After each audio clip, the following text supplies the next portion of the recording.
iGula TV podcast. Ungabalandela ku-YouTube, ku-Twitter naku-Facebook. Uma ufuna ukuba ingxenye, ungabashayela ku-076 71 58 180 076 71 58 180 noma uba-imelele ku-igulanews@gmail.com. Indaba isegudweni.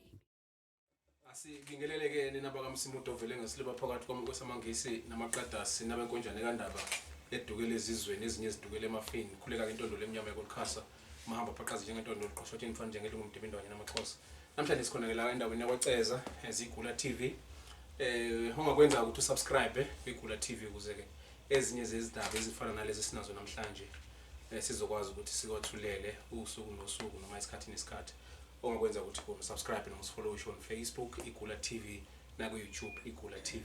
So namhlanje ke sihambele enye inqaba kutholwa azalapha kwela kithi kwaCeza uMrs Ndebele osinaye namhlanje sizoorganize. Siyakhumbula ukuthi ke esikhula kule yaminyaka wayedume kakhulu esikoleni ayifundisa kusaziwa ngethiwa ngihlale primary school esikhona kuleli izwe lakithi ensuku ngihlale kuthiwa kusentendlana bayebesho njalo kusentendlana kanoma yini. Sikhuluma naye namhlanje ngokwazi ke nanokuthi usebenze kakhulu ekukhuliseni abantu kakhulukazi ngokwezandla elandela ubuciko njengoba ekholelwa kakhulu ukuthi impilo yomuntu uma ihambe iphinde kube ubuciko noma izandla kube izona ezimlekelela ukuthi akwazi ukuyiphilisa. Esuke ngakabona esemncane kodwa ebudaleni bakhe uyagcina esebona ukuthi yazi impilo yakwazi ukuyiphathela wena ngezandla zakho ngendlela. Wayeke into ayegqugquzela kakhulu ngesikhathi ke kule yaminyaka esafundisa esikoleni. So sokuqonake namhlanje ukuzama ukuthola izinto ezimbala khona kokunyaka kancane ngelanga kaXoxoxa indaba iSilo sakwaKhetha omthandayo ukuthi wathi esewumisi nje kule yaminyaka yakhe ingonyama yathi hayi ake sacela ukubona uMrs Ndebele. Uthi hayi waphuma endiza uthi ngokwakhe mhlawumbe ngabe ugane ebukhosini nje ngabe uNdlunkulu wasebukhosini bakwaZulu kodwa ke wagcina ke phume ngahamba impela. So sixoxela ke namhlanje zonke lezo ndaba ezimnandi adlule kuzo ebusheni bakhe. Namhlanje usekhulile una 91 years so kudala ke lokukhomba ukuthi ke ibanga lihambile alifani nalabaningi ayekhula nabo nabaningi abanye abebezingane bakhulisa abanye bahambile bamshiya. Namhlanje ukhona uNkulunkulu sakwazile ukumgcina. So sizobonga njengeGula TV ukuthi sibe nengxoxo efana nale, siphinde futhi sibe nenkulumo ezokwazi ukuthi ke isakhe asikhulise. Asikubingelele kwiGula TV. Ngiyabingelela nami kakhulu ku-TV engakaze nje ngibone nangamehlo akaze ngiyena lapho kukhulunywa kwenziwa khona ama-TV. Namhlanje ngizizwa nje ngikhululekile kakhulu ngibusisekile. Ngiyabonga. Sibonga ithuba mhlawumbe singaqala ngakho nje sizokhuluma izinto eziningi. Singabheka indaba yokukhula kwakho la uqale khona nje ukuthi njengoba nawe ube ngumntwana awuzelwe ngabazali. Singaqala sibheke lapho. Mina ngizalwa kwaNgubane eMsinga kwaNaqomboshe. Sakhula ke thina sisenabazali ababenomthetho, sakhula sinomthetho. Okwakushiwo umzali wawungacabanga ukuthi uyakwenza noma ukwenza, kwakunjalo nje. Kodwa ke manje engakubalula nje kakhulu ukuthi mangibuka namhlanje indlela abantwana abawuvanzi ngayo, ngiyabuka nje ukuthi uNkulunkulu wangisiza mina ngaba abantwana ngezikhulisa engakhuliswa ngasekhaya abakwazange bakwazi ukuvele banyamalela ekhaya. Angiqale nje ke angishiye lapho leya la ekhaya, ngiqale ngiyaseMsinga. Sikhule kahle kakhulu eMsinga. Imizi kuseyimizi yamadoda hayi amakhosikazi njengoba kwayemakhosikazi namhlanje. So baba babe nomama ababeqotho basikhulisa mangisho nje ukuthi sabaqotho. Ngiyabonga kakhulu lokho. Kodwa ke nje engakuphawula ekutheni uma sibuka namhlanje indlela abantwana bayiyo, siyabuka nje ukuthi izwe asazi uzogcina lenjani. Ngakhula ke ngafunda nje esikoleni ngithi ngaphasa ngakwenza intermediate khona eMsinga kodwa kwesinye isikole kuthiwa Overton. Ngasuka lapho ngawufundela ke ngaqale ngaya kwaJC. uJC ke wawuthi ungaphasa standard 6 usofunda iminyaka emithathu ngahamba ngawufunda ke eCape of Good Hope ngaleso sikhathi la kuthiwa manje kusekoloni ngaphasa ke lapho JC ngabuya ngeze Natal ngazofunda eSt Charles College eseMnambithi ngifundela ubuthishela ubaba ke ngakamfundela ubuthishela ngacela ukuthi mina ngifuna ukuba yinesi ababa washaya phansi wathi yena cha ngcono ube uthishela kwathi noma sengiphumile ekhaya sengiyiphethe sengiganile applyele ibhedlela asikho nje sangethembisa zonke nje za regret ngabuza ke kubaba empeleni kusho ukuthi wawungafuni kwenzekani athi ke na hayi bona bakhula bazi ukuthi onesi abathakathi usikole sikhala wenesi unesi avela nxaphe athatha umjovo athathe nguthulisi isiguli sikuthule kokuphela lokho nje baba anganqabela khona cha ke ngasebenza ke ebuthisheleni engaphawula nje bese ke wathi ukuthinta umzukulu ngifundisa eDanhauser wakune mayini ezintathu number 1 ne number 2 ne number 3 nangise number 2 nganguMrs Ngubane ke angazi noma kwabhalwa ebusweni bami yini usithunzi ngoba nje cha mase kufike mina noma kade kukhulunywa ngeke ngimangala impela indaba enqamuke ngize ngibuze bese ngiyezwa ukuthi hayi ngofishane nje ke number 2 ke yayidumileke kulezi mayini ezintathu ikakhulukazi ngithi nje eNkomplazi lapho sasisebenza khona service number 2 sasidume ngedrill sidume ngomculo sidume ngengoma idrill nje yayishaya umfo kaMtshali la engome engiyazi ingome ngoba sengila uthi hawu kanti khona ngangisebenza naye la iduze yena ke wayishaya inkostini lena kuthiwa piano accordion edrillisa ngayo awusasaze saziwa kakhulu ngalokho sekufika ingonyama ke number 3 sesicelwa ke thina njengezikole ezingomakhelwane ukuba sizonandisa sahamba ke nathi si number 2 ayisafike sakile imanga ke ayithema kuthambama sangena emalolini sabuyela emakhaya ngoba kusasa umsombuluko kwakuyisonto ingonyama yayifikile ke angazi noma yabizwa kodwa ngibona ziyabizwa ingonyama ngamagama ngaleso sikhathi kwaku uSupreme unyanga yezizwe sithe lapho sesithi hayi basimbawula silungisele ukupheka nokuayina awukakhali impempe pepe niyafuneka othisha nengane lase number 2 sasingakwazi ke thina ke ukutazinkani saphuma kanjalo ke layisha ingane sabuyela khona number 2 shonile manje number 3 shonile manje la cha lesekuthiwa ingonyama ithi anikwazi ukuhamba ingasabongile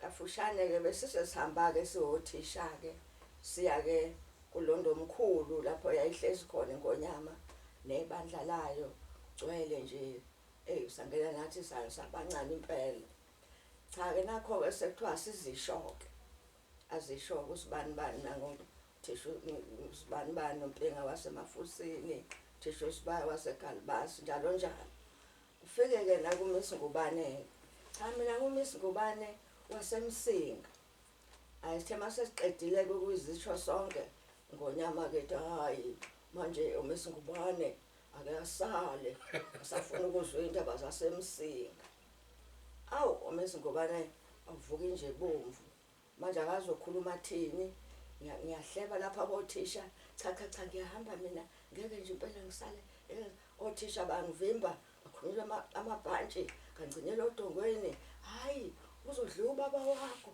ngithi mina hayi baba usetshenzelwa yimi uzokhokhelwa yimi. Kodwa ke ngamafutshane ngaza ngaphuma kuba ngithi ngisacela ukuyobiza umemmathe sisale naye. Abakamathe ke ba into ethile ngapha ebukhosini ayavumeke. Hawu amaloko ngawabambela phezulu ngagijima ngashiya isithunzi sami. Mangifike lolina ngiba ngisangena phambili lapha endaweni yami. Ngabe sengihlala esondweni ngathi 1 2 ashona phakathi enganeni. Ngayiphele ngashaya phezulu imoto ayikhuphe. Awonke umuntu akulinde mina ayisuke iloli gijima. Ngaphunyuka kanjalo ke. Okwangihlekisa-ke mase ngiyesikoleni. Ngiphuma ngopotsho lapho sihlala khona ngishaya ngomgwaqo. Mangiqhamuka nampo othisha lapha nevrandi kwayahlekwa. Uthiwa yewu lapho uMembizeni. Ukhohle ukuthi kwenze njani. Mangifika khona awu bahleka abanye babaleke kube nje ngibuzeke. Bese ethi mina hayi kushiwo kuwe. Ngithi ngiqhina lani mina. Hayi uthiwa phela iqhina lapho uMembizeni. Angithi uphume ngasamagundane la. Lo kwahleka kwaze kwayikoloko. Manje mase ngifika angithi nje ngiselapho ke khona ke insizwa ke eyayiphuma la ke kwaZulu engekwa Ndebele. Awule insizwa ke ngokuhamba kwesikhathi hayi njenganamhlanje. Lapha umuntu uvula aqayiza amehlo nje nalo besemlandela athi ngizwela ngibonile njalo. Cha ke iyona ke yangithatha ke yangithumba ngaze ngafika kule izwe. Njengoba ngisathi nje uqayiza amehlo leyo nto ibhlungu kakhulu. Ibhlungu kakhulu kodwa ke ngiyadlula kuya ngoba kuyona eyami. Mangifika ke la kwaZulu ke cha. Kwalapho ke angithi nje ngisafunda lesifundo okuthiwa ihistory. Lekuthiwa isomdabu. Ngangisizonda kakhulu. Ngibuka abelungu bebhaliwe kushiwa phathi ovosigagama njalo njalo. Manje ngibuza ukuthi masesazi ngalokho nje basesazi sizokwenzani ngakho. Ngase ngazonda ngisho ke iSouth African history. Engithe mase ngifika la sengizwa ophathe ngizwa obani bani ngathi mina hawu kanti ngayiphuthisela. Kodwa ke kwangijabulisa ukuthi ke ngafika ke eduze kwalapho ke ngangivunjiselwe khona inkonyama. Ngathi nje ke ngiyayazi ke yona ngamehlo. Bese ngazi ke lo osanda kushiya ke Zwelithini la Bhekuzulu. Ngisabuthi Zwelithini. Lapho izwa ngalo. Umhlokombane yebo. Sengize ngabona ke undodana wakhe ke uMisuzulu. Ekufikeni kwami lapha nje ngamangala mangibona inkosi esontweni. Ngisenkonjeni mina ngangisonte lapha la khona kwisikole. Manje ukuthi lapha ngasesibhedlela kuneluthela. Iluthela lapho ke ngaganela khona ke. Manje mangayileke eluthela bese ngisonta lapha ke esikoleni. Njalo ngesonto masisontela ngibone lenkosi okuthiwa Buthelezi. Yayibizwa ngembabazana ngaleso sikhathi. Ngimangala ukuthi hawu kanti Amakhosi ayasonta. Khona lapho kwaCeza. Enkonjeni. Enkonjeni yebo. Khona isikole lesi sase wathi Anglican kuthiwa yini. Esasonta khona usheke namanje usonta khona. Angithi sasonta lapho kodwa mawuyisonto elikhulu enkonjeni esibhedlela eluthele bese siyakhona. Manje ke ngamangala ngoba ngithi angithi nje kwangenza ngaphuma ngesamagundane wenkonyameni. Ngabona ekhaya ubaba eguqa ngamadolo ekhasha phansi ngamadolo ekhansela umfana omncane wakithi ngoba nje seyinkosi. Kodwa ubaba wakhe umayize kanye owayihlonipha wayengafuni abantu abadala baze baguqe phansi. Wahamba kumayize kanye wangena usigeke. Elungile kakhulu usigeke.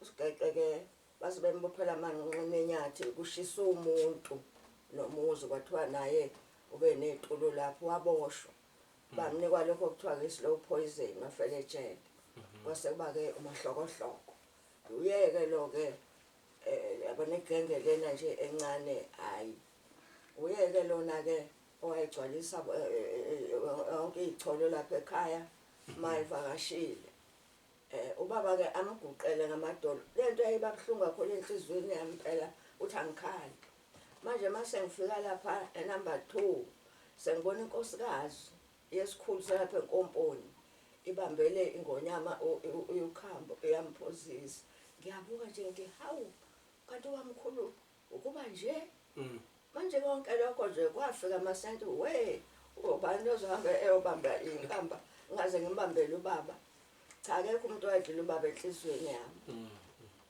cha ke mangifika lapha ke ngagana ke ezasebuganeni ke ngeke ngithamile lapha kodwa ke ngaphawula nje ngokukhelwane ukuthi thina sizalwe imizi kuyimizi enokuthula ehlangene hayi ukuthi uxabana kwangekho kwakukhona kodwa kwakuyinto nje ekhulunywayo iphele khulunywe iphele kodwa ke manje mangifika la hayi afika kwenye indawo usufika lapha kwaCeza yebo ngoba emzini yakithi umuzi wakhe nje umkhulu amadodana onke ayakha ngaphakathi ekhaya kube le nendlwayo uma ngifika la ngitholeka hayi sekusalokishi kodwa ke lapha phezulu ensuku ngihlale lapho ngisebenze khona kunomuzi waseMambatheni siyamazi sonke umfundisi uHlanga noma singamazi ngamehlo siyamazi sonke mina ngiyamazi ke ngamehlo bekungakubo ke lapha esikole esikhona bona bakhe ndawonye namhlanje babe senabazali abazali bakhe nabo ngisho kahle lokho ngoba ngiyakwazi insizwa mayibuye emsebenzini ziyendlini zazo zethule ikhwama zazo zihambe ziye kwabo kwababa nomama amakhosikazi mayiphekile ahambisa ukudla kwababa nomama elomkhwenyana lesika baba lesika mama ugcwale nje lapha insizwa zidla nje ndawonye ileyo mayincoma ngapha hayi ake sithi gudluza ngapha zidla ndawonye nabazali bephakelwe baphiwe kumnandi nje namhlanje limi nje lokuthi akakwazi umuntu ukuhlala nomakoti umnyazana akakwazi ukuhlala nomakoti kanjani njani hayi bafetha kunjani ake sibuyele emuva sidukile ake sibuke indlela lesiphathene ngayo njengoba kusihoma iphathe nje kodwa ke empeleni angazi kahle hle ukuthi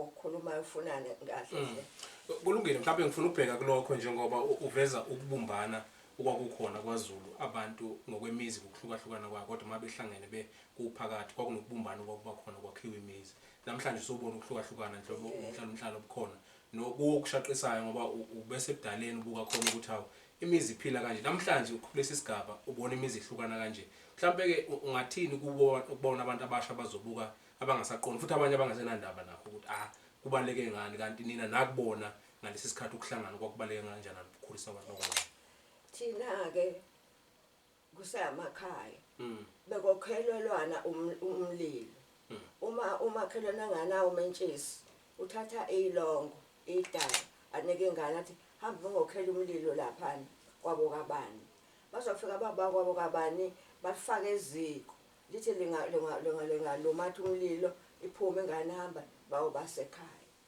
namhlanje akusenzeki lokho bekwenanelwana kwethelelelwana kwenziwa yonke into olimile eqala kwavuthwa kwakhe abapha abanye njalo njalo manje nala angiboni kahle uyabona nje mawumuntu ngikhumbula nje ngeke ngathi ngisanda kufika ngingakahlali la ngayocela usawoti umakhelwana ngisathuma ingane esitolo ngithi naye nakho ngibona ezokuphuma isikole angipho usawoti ngizokunika ama esefikile ingane wakhoza umhlolo umakhelwane wathi wathi uphuma phela ocela usawuthi wathi ugcina namhlanje lapha kimi ungaphinde nje abantu bayokuzonda bayothi uyathakatha hawu ngani na washoka kushona njengokuthi nje usawuthi ubulawa ngamasimo ilokho nje kubhlungu ukuthi asisakhelene asisebona amakhelwane umakhelwane make ingane yakhe yathi ngidlule kwabani wathi zangibiza ingane zathi asizodla nasi sijingi ubhala incwadi umakhelwane evuthayo ayobika enkantolo phuma amaphoyisa azobopha lezo ngane nonini uma ngibuza ke ongibuza ngelinye ilanga ukuthi wawusho ukuthini ngokutshela into ngikhuluma engikwaziyo mina ke angithandi ukukhuluma into zabantu kodwa ezami ngiyayiqhuluma kulungile mhlawumbe okunye singabheka kakhulu indaba yokuqala kwesikole insuku ngihlale primary school cishe igama insuku ngihlale igama lomuzi umnumzana wasensuku ngihlale ubizwa ngoyidunga kanqengelele kodwa ke kube kuhamba isikhathi kwavela isikole ukuthi abantu bafunde ngiyakhumbula ukuthi ungomunye ovezela ukuthi ziningi izinto ezenzeka phambi kwakho siqala lesiya sikole ungachaza kafushane kuloko yebo hawo insuku ngihlale ngiye ngingazi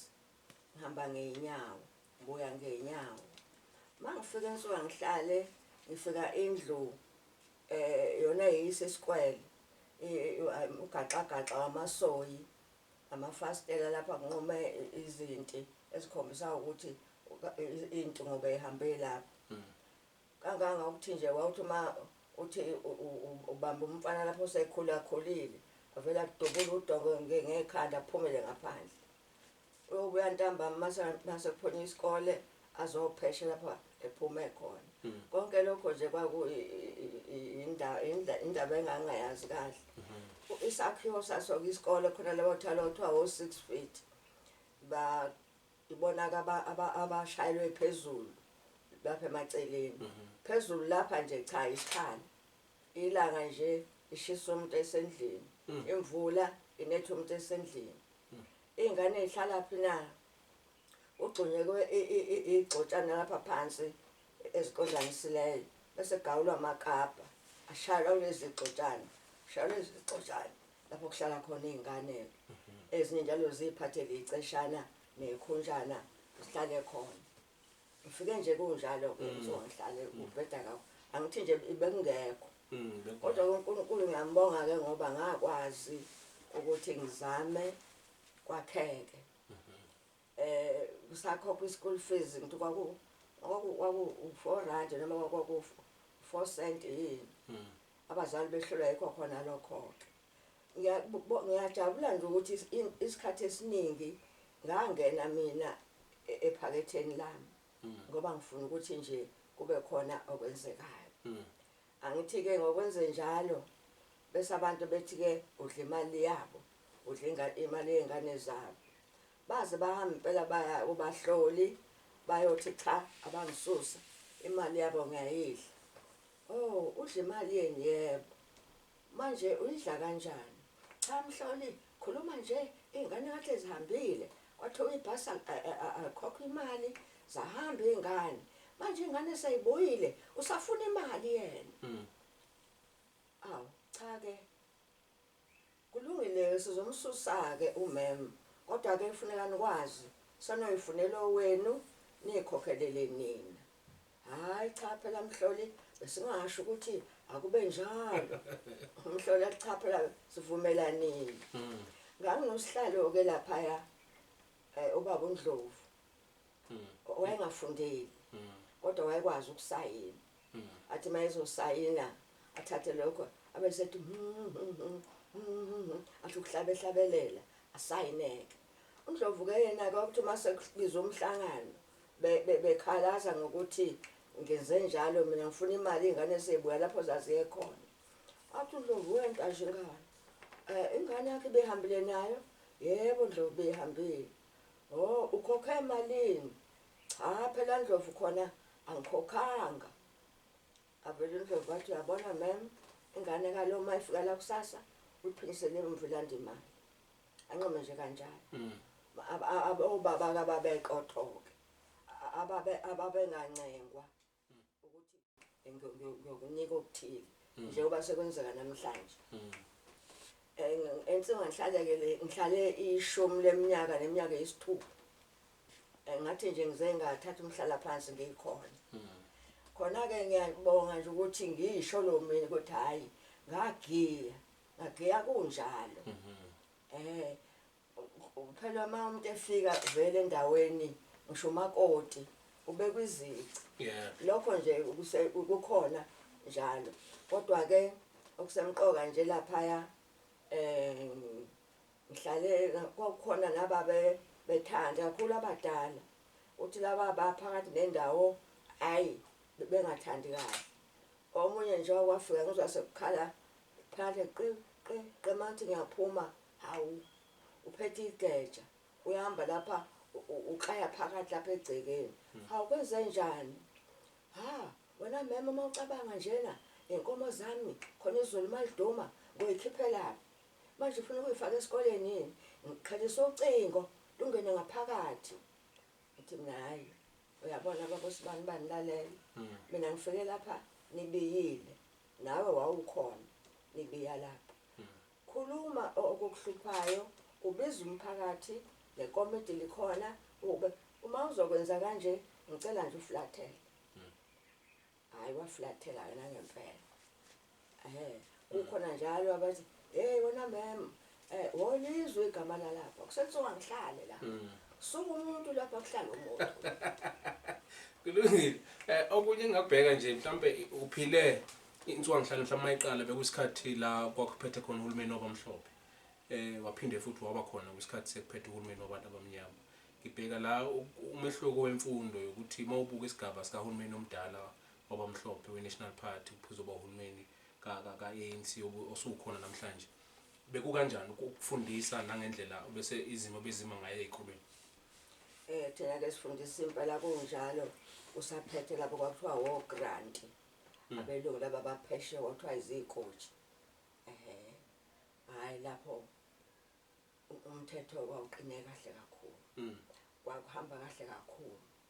Ke ngima ngithi kakhulu olalela uthi ikakhulu into enjani leyo. Ake ngifanele nje ubaba ongizalayo. Ngithi sikwangafundwe umuntu. Kodwa ekhona ubaba owayenolwazi ulwazana oluthile. Izingane zakhe izona yifunda. Asikho isikole la kona Comosho la ngisho khona. Sisekugcineni komsingatho. Ubaba ke usho ukuthi wayeseyinsizwa ke. Eshaya inkositini. Ephelezela izingane zakwamalinga ziye esikoleni eCollege. Ayibeke ke endleleni abuyele ekhaya. Ntambama amazi uthi seziyeza uzoyihlangabeza futhi. Sewuthi ngelinye ilanga azayofika esangweni. Kanti uMisuzulu uyambuka. Abese yamqhweba uMisuzulu yambiza. Hawu ndoda wena uyisima kanjani na? Hayi cha mina Misuzulu ngiphelezela laba abazofunda. Wena uthi awuthandi ukufunda. Hayi ngiyathanda. Ngenake. Angene. Ufuna ukufunda bani wena? Hayi mina ufuna ukufunda standard 2. Athi uMisuzulu hayi wozake. Ungani ukholile lo muntu? Amfaka ku standard 2. Afunda ubaba. Aphasa phela kuafonyaka. Maye phasa hayi uMisuzulu okwaku hayi uphase cabantu wakuphakathi nawunyaka. Waphasa. Ngolandelayo mfaka standard 3. Waphasa ekutheme yokuqala. Wamdlulisela ku4. Waphasa lapho baba. Ukuthi primary wafunda iminyaka unyaka nohalf. Kwahlwa ke manje ukuthi usezokwenza njani. Base bekhuluma ke noMatiseni lonto kwaku grant. Kwakumfundisi futhi. Wase mission yakuthi esePomoroy. Athi uMatiseni cha akeze. Okuzokwenzeka ke uzohlala lapha. Avuke ekseni asenga inkomo. Abona ukuthi kwenza kanjani hamba esikoleni. Ntambama futhi enze njalo. Ukusenga nje nokusakha inkomo. Mase kuvalwa isikole ke ahlale futhi angayikhaya. Baba wafunda kanjalo ke standard 5 standard 6 yaphela imfundo egodini. uMatiseni ashayele eMnambili lapha la ngithi ngafunda khona. Kwafunda ubaba la. Hayi bathakeza.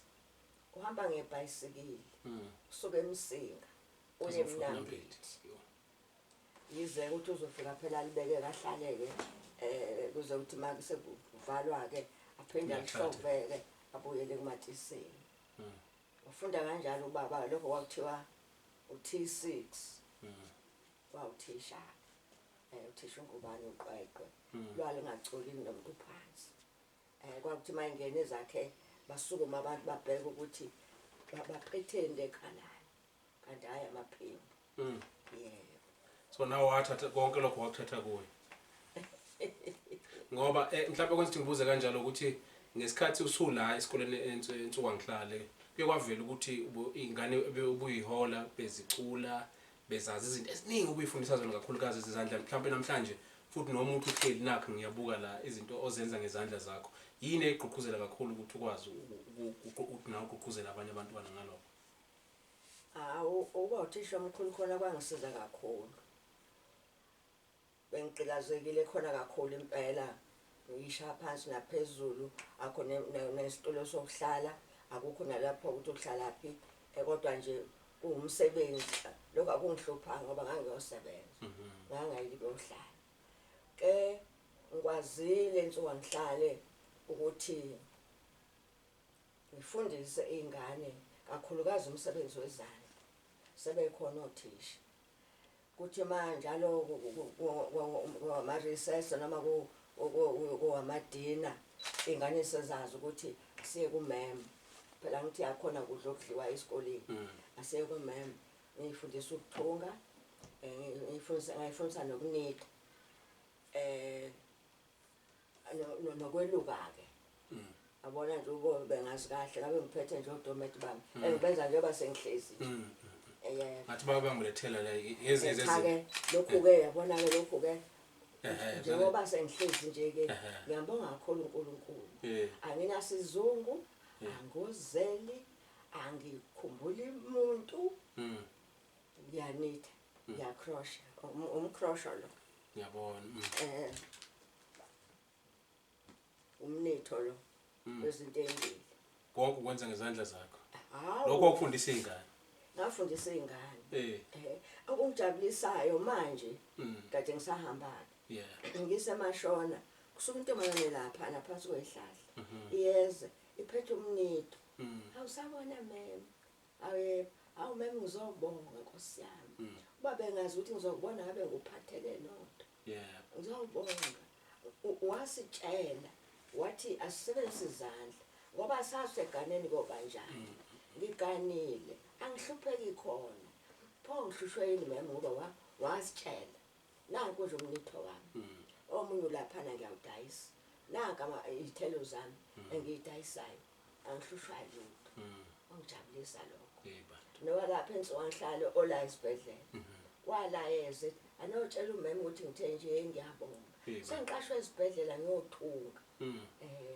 enjalo ebengigeya ngakho kakhulu ke obekezwa ikwaZulu yonke ikhawoti ikawoti yes ikawoti ngiphethe abafana abancane laba bakini yebo awuyabona nje Nkosi ngabe ngikhombisa izithombe ezingamaqhawe awusuku oroma yabona nje uma ungangisiza ngiyobheka akunankinga sizosibheka gogo mhlambe ngaphambi usibheke ngafuna ubuye isibheke la ekubeni umholi ungowesifazane namhlanje sikhuluma ngegender based violence la khona kuhlukunyezwa abantu besifazane nezingane behlukunyezwa ngabantu besilisa but when ukwazile ukusurvive kuleso space leso la khona abantu besilisa mhlambe nokubophana kwakungakubiki ngalendlela okuyikhona namhlanje kodwa namhlanje khona amaphoyisa ke abantu bayaboshwa kodwa still izinto ezinjengalezi ziyenzeka ngifuna ukubheka ukuthi wena wakwazi kanjani ukuthi udlule kulezo zinto ezifana nalezo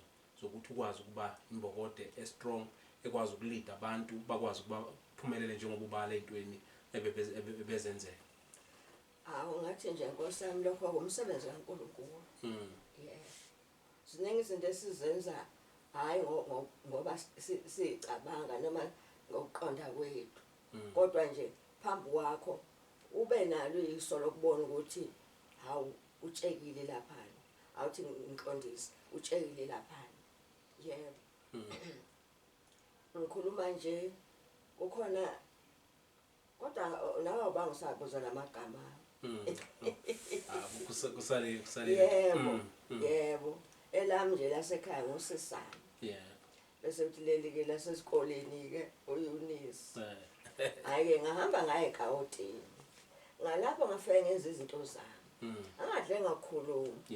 Angadle ngakhuluma. Owenza umsebenzi nje. Angadle ngaqina. Kodwa uma umephambi kwamkhuluma nayo, ukhuluma nathi sonke. Akukho uconza phansi. Yebo. Bangize bangethi igama ke lapho. Elithi steady but sure. Ngoba bengagijimi. Bengigijima uma sengenza into. Yebo. Kwase kuba sesontweni. Esontweni nakhona bengelekelela kakhulu nje abantu abadala ngangibanakekele kakhulu ngisasebenza mabefuna ibhasi bengazi ukuthi bazothuma bani eFryhead uzokhokhela ubani lo muntu esontweni bazoza sengisukuma sengithi bomama sengitholele ibhasi lithe lathi lifuna nina ukuthi niyalivuma niyohamba nini nibuye nini imali ingaka benginjalo esontweni ngithe mase ngigqoka esontweni ngoba kukhona abafethu okusilimazayo ukubukana mawubuke lapha nabona abantu benza kabi uthi we mina kusho mina ngabuka abantu esontweni ngathi cha ngeke mina ngixoxe abantu mabenje angizochaza ke lokho kodwa nje ngithi ngabuka abantu ngasho ngasho ngomlomo ukuthi cha ngeke ngixoxe nawe umsizazi ngcono ngife nginje kodwa ngokuhamba kwesikhathi ngabona ukuthi uNkulunkulu lento angazi noma ethanda ngimosela isikhathi ngithe mase ngigqoka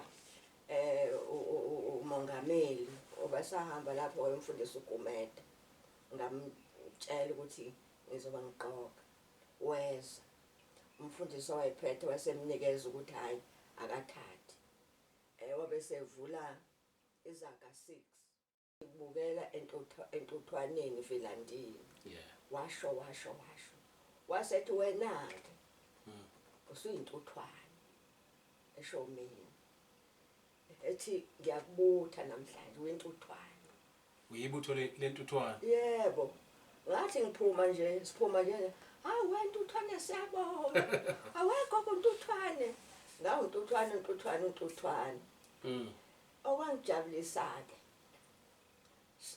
sengimpesheni nje sekudala nje kuyo leminyakani sengifuna icrash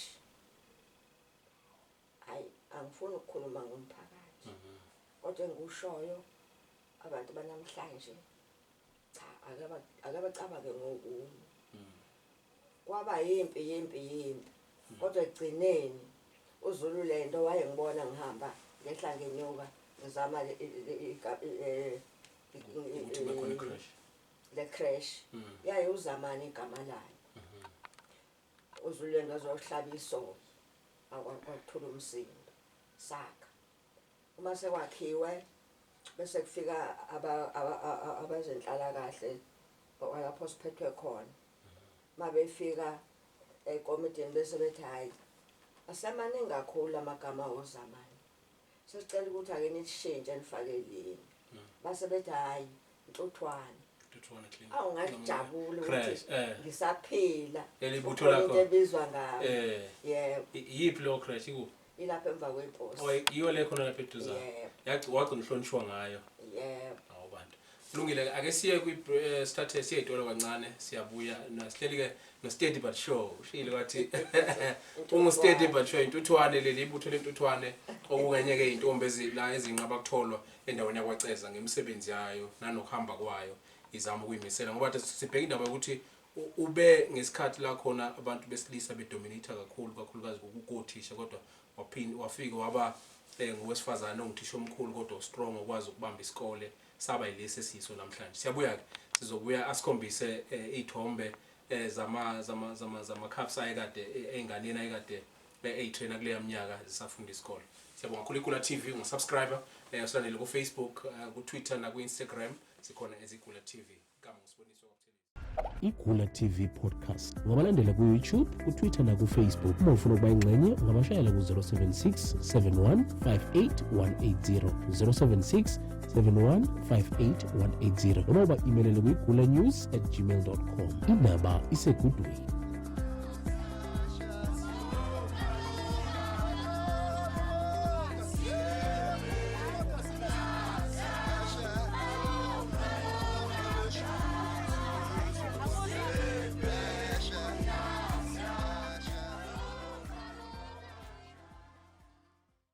Ngishilo ukuthi ke iyona intondolo emnyama yokulukhasa uma hamba phaqaza njengentondolo qosho ukuthi mfana njengele ngumdebe indawo nyina amaXhosa naye ke la steady but sure mama ke Eunice okwangubane kodwa uganele kwaNdebele uMrs Ndebele ufundise kakhulu ke ensuku wangihlale isikole usazi abantu besanetha behleli phakathi uba usazi isikole sesiyisikole waphinde ke futhi uhamba nekawuti kokuyona into cishe ebedume kakhulu ngayo ngoba uyasho ukuthi bewaziwa iKwaZulu lonke abantu behanjelwa izwe lonke befuna ukuzobona ukuthi yena uwenza ngani. So namhlanje sinayeke la uzosichazela kafushane kodwa ngaphambi siye kafushane la ku Facebook ngiye ngabhala ngasho ukuthi sizobe sinayo khona enye insizwa la yakwaShibela emcakwini ebabana ngebuzile ukuthi ufuna ukubuza kokwamanza la Nkosi ukuthi wayebalekelana uma ingonyama kaZulu izombono yafisa ukuthi ukuchaza kafushane ukuthi yini le yenza ukuthi ugqume impela ubaleke uyibona.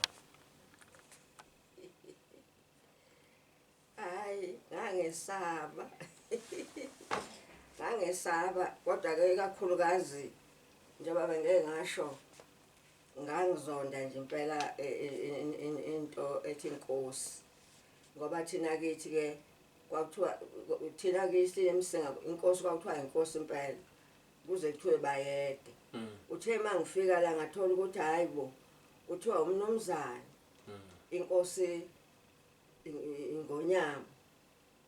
Yebo manje kodwa ke lokho nje ukuthi ngabona kahle ubaba eguqela ingane yakhe ehamba ngamadolo.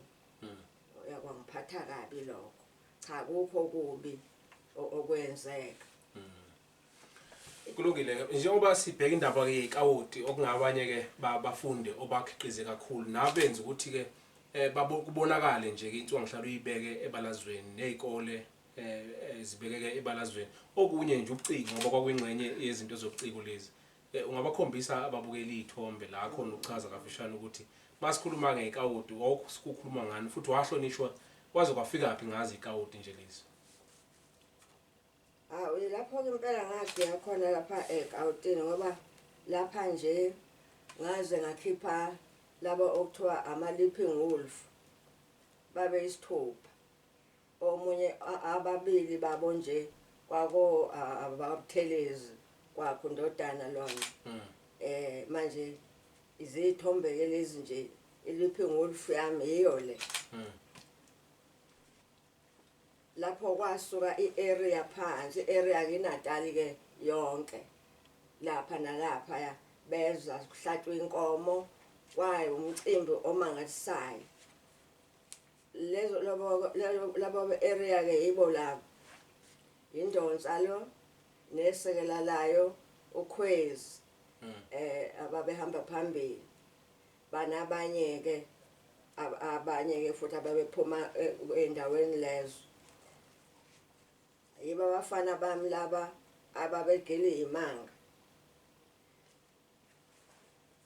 ngalolu suku kwakuwusuku okwagcotshwa ngalo leaping wolf sasihlaba inkomo uqobo lwayo kugcwele ngendlela emangalisayo umphakathi ngawubonga ngabona ngalelo langa ukuthi hayi ungezwe abantu mabethi hayi thina lokho nje hayi lokho isebenza wena yenza into yakho uzobona izithelo ngakusasa kwagcwele kumangalisa ke lapha nje hamba nayo indonza phambili nami ngalelo langa ngisikhulu ngihola phambili abafana ke laba bekawoti abaphume khona lapha kuma cups sebephethwe Mrs Ndebele no Miss Madide ngeke ke ngiqedeke ningakhulu izithombe kodwa ke engikushoyo nje ukuthi ilapho ngike khona eGauteng yebo area yangazi yazi Ndebele ke yona kanti ke hayi iningi lawo lazi uSteady Basho intothwana uqobo lwayo kulungile intothwana ngibheka lokho ukutheni nina nikwazi ukubalansisa imfundo nezinto zokucika esikoleni la khona abafundi bebephuma beyoperforma beyogida ingoma endaweni ezahlukahlukene ngikhuluma nje mhlawumbe uqala komkhosi oMhlanga bebephuma beyokhangela umntana enkosi eqala lezi zinto ukuthi abantwana bezikole bakwazi ukuhambela indawo beyosina esigodlweni nibe ingxenye yalokho ukubalansisa ukuthi kuyafundwa kuyaphinde futhi abafundi bebe nama activities abawenzayo namhlanje uthola ukuthi sekuyafundwa kuphela noma yaba khona ama activities kodwa wasafana nendlela yini ngifuna ukubheke yini indlela enanenza ngayo uqinisekisa ukuthi isikole sinazo zonke iminqa ngoba abafundi abafani khona abafundi abakwazi ukubamba imfundo khona abafundi abakwazi ukubamba njengoba kade usho ukuthi kade sikhuluma ngabantu abakubongayo namhlanje osebenze ngabo ngezandla but namhlanje bakwazi ukubamba lokho ngifuna ukubheka lapho ukuthi wayenza kanjani ukwenza lo balance ukuze abafundi bakwazi ukubamba izinqa ngokuhlukahlukana kwazo umehluko ongekho lapho ngoba lento yayisuke kungeyona yesikole kwaku eyezikole kwakuyamahlabathi yebo manje wena uma esakhe isikole singakwazi ukuyombandakanyeka nabanye abafundi abafana nabo usho ukuthi lezo ngane lezo ukhona ezingakuphethe kahle kwakuthi lapha makunombukiso kade ngihamba khona nje nenkomshane ngayishiya khona zombukiso kwezandla umculo idrill sasingadrill ke thina kodwa nje bonke ama primary lawa namhlanje ngabe sekuthiwa ama higher primary nakuba sasingama LP lokho ko one teacher school ukuthisha fundisa u-first year second year standard 1 standard 2 eyedwa endlini nalezi ngane konke lokho kwasenza saba ngabantu nezingane lezo zangaleso sikhathi uma lezi ngane amaklasi awu4 asendlini eyodwa kathi ukufundisa la bayani nalabana balangazelela le hantu bayilalela ngikhumbula nje ngangifundisa standard 2 sengibuza ukuthi ke leli gama enama inverted commas phezulu kuthiwa yini lona laba ka standard 2 abalazanga impendulo yaqhama kwa first akuphakanyiswa evele kudazuluka nje yabona ke lo first year ekhuphuka zafika standard 2 wazi yonke into ngisho nje amagama angekho encwadini kodwa mawukhuluma bazibonke yebo namhlanje ngeke kwenzeke lokho uthisha ufuna uba nengane ezo20 phambi kwakhe lezo ngane akazoyifundisa uzobeka etafuleni zidlala amageta sibhekana yena ulapha etafuleni qhephula itiye namakhekhe cha lokho angikwenzanga mina ezami ngane makumbukiso bezilungisela umbukiso hambe zembukisweni uma ku competition yemculo bezicula zihambe zemculweni uma kuyi amabhola behamba zemabholeni sihamba ngamabhasi ubaba lo yanje owayishala umacosha kwakukhoma nalo wanongoma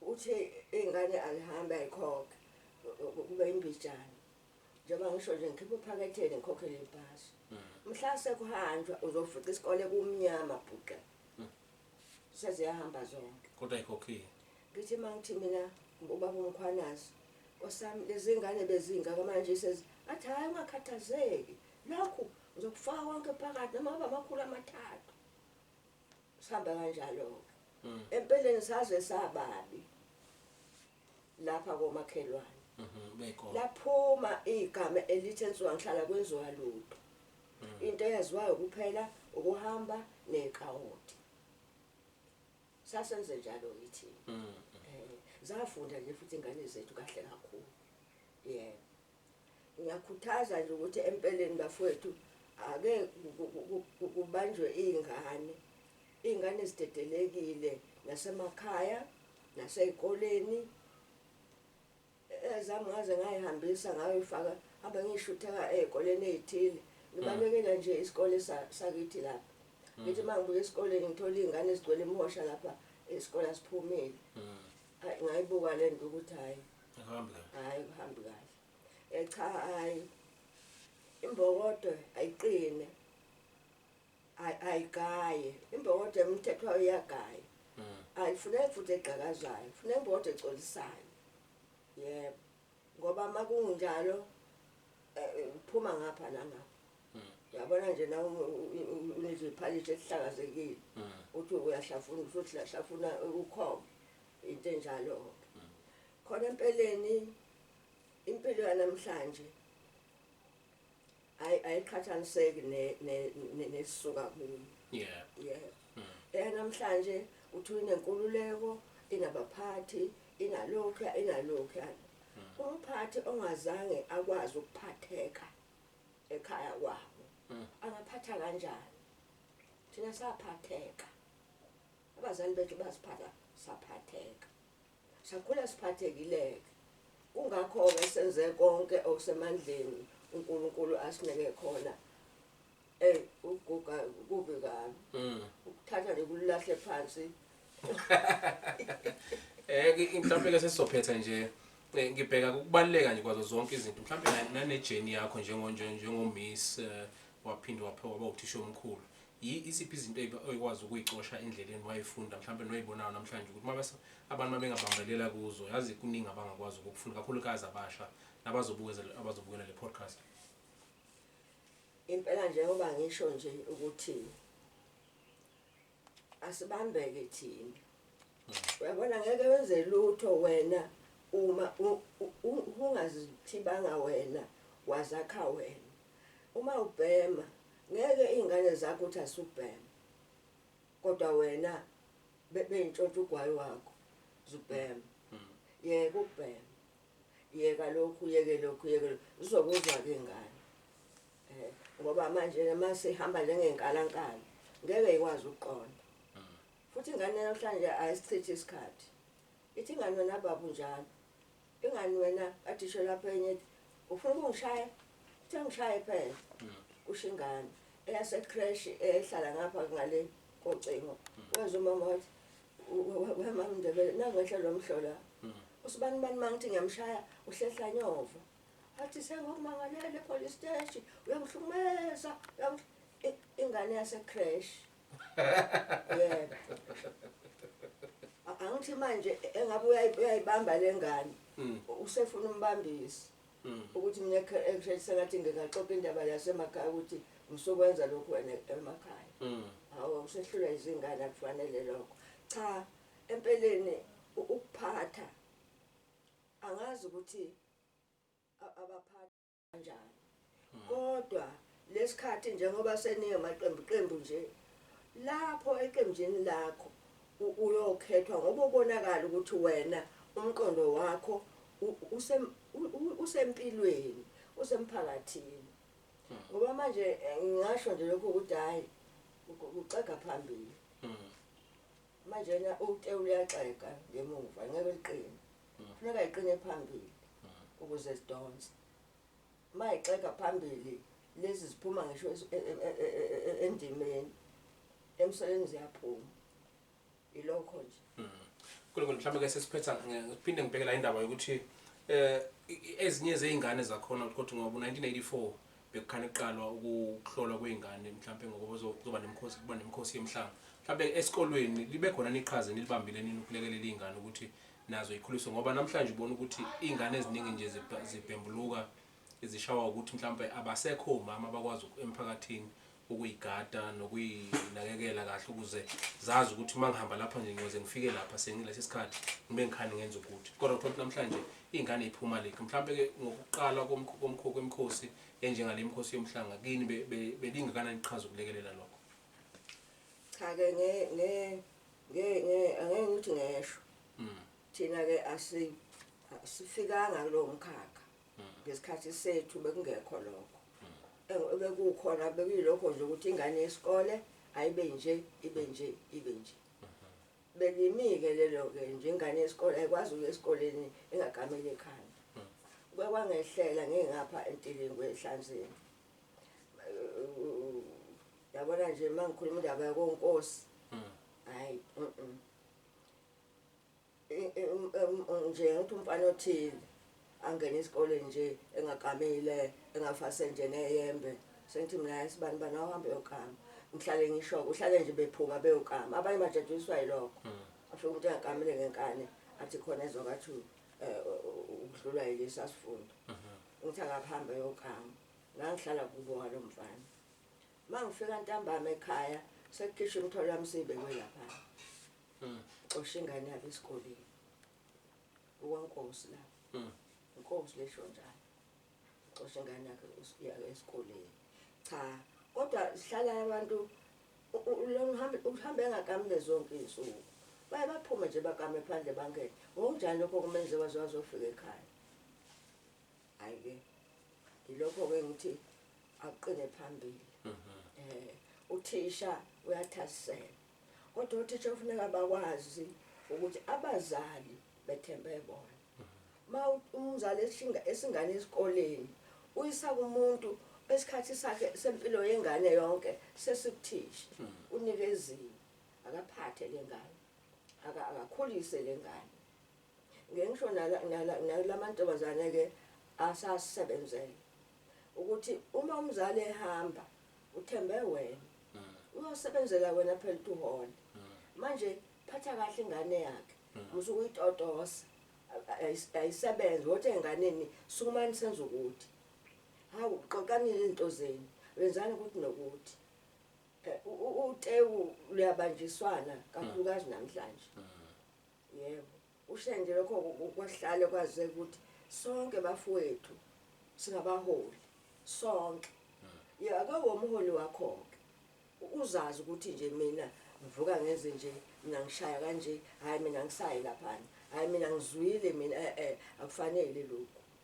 hayi namhlanje na umuntu omkhulu ilona onemali ukwaziwa nje ukuthi mase kuvulwa lapha uzofika uMrs Ndebele uzofika uMrs Bani futhi awusakwahle umhlola phela ukuthi sekwaba umuntu oyedwa konke akusekho wesilisa akusekho wesifazane ilokho nje sokwadukisa nezwe yebo umuntu wesifazane wayenomsebenzi wokuba umholi wekhaya uba kwayisebenza imali yokukhulisa leli ekhaya kungakho ingane sengathi amaphupho enyoni inyoni ebeka lapha nisuke ihambele lokho ke okusomqoka engibona ukuthi sizosimama uma masikusebenzisa yebo asizakhe thina sizokwazi ukwakha kulungile sibonga kakhulu ke isikhathi sakho siphe sona kwiGula TV siyabonga kakhulu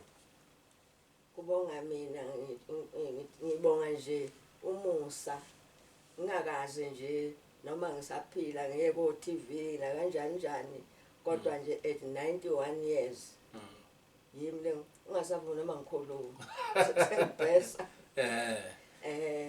ngiyabonga kakhulu umsa wakho Shenge umenjalo siyathokoza siyabonga kakhulu kwiGula TV nje washilo ukuthi besino steady but sure Mama Eunice okwangubane kodwa akuganele kwaNdebele uTuthwane ibutho leli njengoba sazibuya khona omama besiphithiphithi ibutho intuthwane nani namhlanje sicoshile kakhulu siyabonga kakhulu kwiGula TV ungasubscribe ngokuthi silandele ku YouTube ku Twitter na ku Instagram so na ku Facebook igama ngisiboniswa kaButhelezi siyabonga kakhulu iGula TV podcast ungabalandela ku YouTube, ku Twitter na ku Facebook. Uma ufuna ukuba ingxenye ungabashayela ku 076 71 58 180 076 71 58 180 noma uba emailele ku igulanews@gmail.com. Indaba isegudweni.